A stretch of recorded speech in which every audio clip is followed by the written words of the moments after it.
রূহের জগতে মহামহিম আল্লাহ যখন আমাকে উদ্দেশ্য করে বলেছিলেন, আমি কি তোমার রব নই?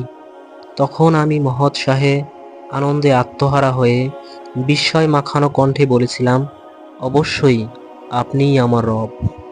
তবে আজ কেন ভুলে গেলাম আমার জীবনের সেই প্রথম আর পরম স্বীকৃতির কথা? এই যে কুপ্রবৃত্তির বাঁধনে আমি বন্দী হয়ে আছি, সেই শৃঙ্খল ভাঙার উপায় কি? কোন উপায়ে আমি নিজেকে মুক্ত করতে পারবো এই চোরাভাত থেকে? কোন পথে নিহিত আমার মুক্তি? কিভাবে আমি জীবনের সেই আসল উদ্দেশ্যের বাঁকে ফিরতে পারবো? এসব নিয়ে যদি একটু ভাববার ফুসরত পাই, আমার জন্য সমাধান নিয়ে এগিয়ে আসবে মহাগ্রন্থ আল কুরআন।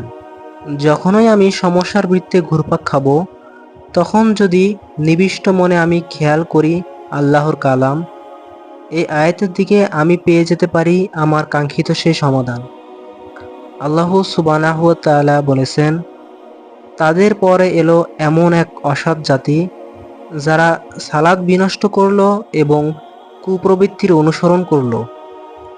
আমি যদি বুদ্ধিমান হই এবং আমার বিবেচনাবোধ আর উপলব্ধি ক্ষমতা যদি একেবারে ফুরিয়ে না গিয়ে থাকে, তাহলে এতক্ষণে আমি বুঝে গেছি আমার শূন্যতাটা আসলে কোথায়, কোন জায়গায় এসে আমার জীবন থমকে গেছে, কোন কেন্দ্রে এসে আমি আসলে বিভ্রান্ত হয়ে পড়েছি, কোন ভ্রান্তির মায়াজালে আমি আটকে পড়েছি, তা এতক্ষণে আমার চোখে পড়ার কথা। হ্যাঁ, আমি ৫ ওয়াক্ত সালাতের কথাই বলছি। এটাই তো মানব জীবনের ছন্দ। এই ছন্দের শূন্যতাই তো জীবনের ছন্দপতন ঘটায়। এটি আমার কথা নয়, স্বয়ং আল্লাহ সুবহানাহু ওয়া তাআলার কথা। তিনি ধ্বংস ও অভিশপ্ত এক জাতির উদাহরণ টেনে বলেছেন, এমন এক জাতি এলো যারা সালাত বিনষ্ট করল এবং কুপ্রবৃত্তির অনুসরণ করল।